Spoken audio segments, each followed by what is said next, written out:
She stood in the doorway when I came home, small and brittle, like a shadow that had learned to breathe. Her bones were visible beneath the thin shirt. Her lips cracked, her eyes dull.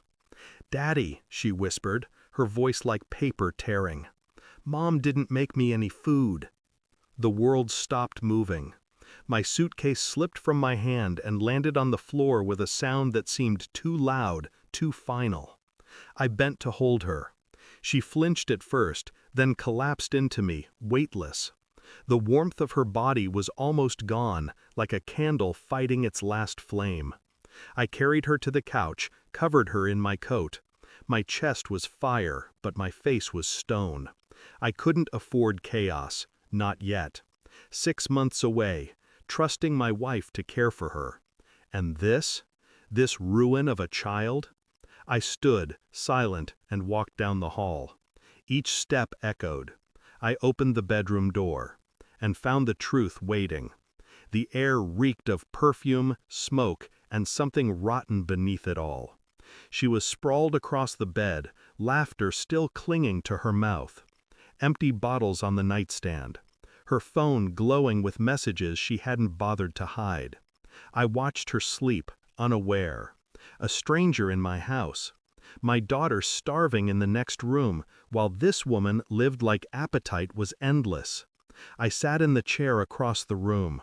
I let the minutes crawl. Watched her chest rise and fall. Watched her hand twitch as if she were grasping at dreams that weren't mine. My anger was a living thing. It scratched inside me, begging to be unleashed. But rage is sloppy. Rage ruins precision. So I locked it down.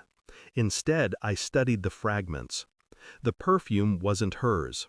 The shirt tossed over the chair wasn't mine.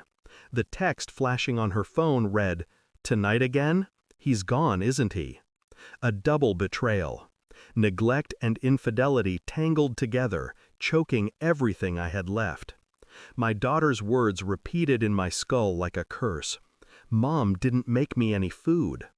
I stayed in that chair until dawn. When she finally stirred, I already knew what I would do. The days that followed were a mask. I fed my daughter, bathed her, restored pieces of her life one meal at a time. She clung to me like someone afraid of vanishing. I promised her silently she never would again. With my wife, I was polite. Cold, but polite. She thought it was exhaustion from travel. She didn't notice the way my eyes lingered, the way I watched. At night, when she slept, I searched. Phone records, bank transfers, photographs hidden in folders she thought I would never open. There were names, hotels, transactions that bled with carelessness. Every detail was a stitch in a tapestry of betrayal. The deeper I dug, the calmer I became.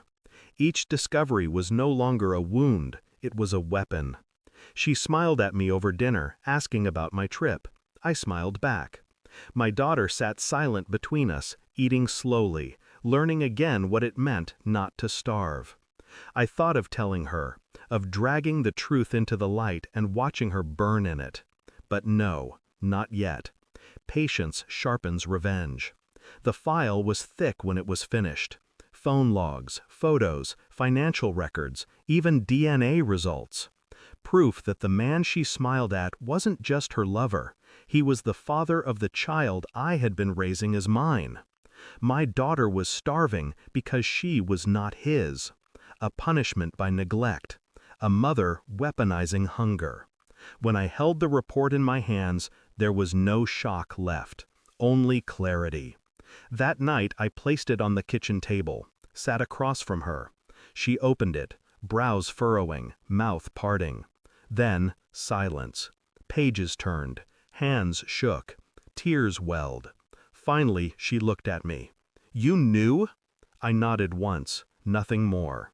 Her sobs filled the room. She reached for me. I didn't move. The next morning, I packed her bags, placed them by the door. When she came downstairs, eyes swollen, she froze. I can explain." "No," I said, calm, final. My daughter stood behind me, clutching my shirt, watching. I handed my wife the folder. "Take it. Leave." Her lips trembled. "Where will I go?" I stared at her. Not my concern. The weight of the evidence pressed against her chest. Every page was a mirror she couldn't escape. When she stepped outside, I closed the door behind her. Slowly, quietly, as if sealing a tomb. I sat with my daughter that evening, feeding her soup. She smiled faintly, color already returning to her face. The house was silent without the poison. Silence I could live with. I thought of the years wasted, of the lies swallowed whole, of the trust shattered beyond repair. But there was no grief left, only steel. Some betrayals break you.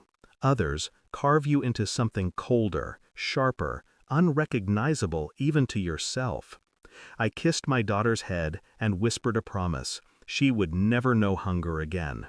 As for her mother, she was already gone, and I did not miss her. Thanks for watching. Don't forget to like, share, and comment. Subscribe now to Cheating Stories Insight World for more amazing stories.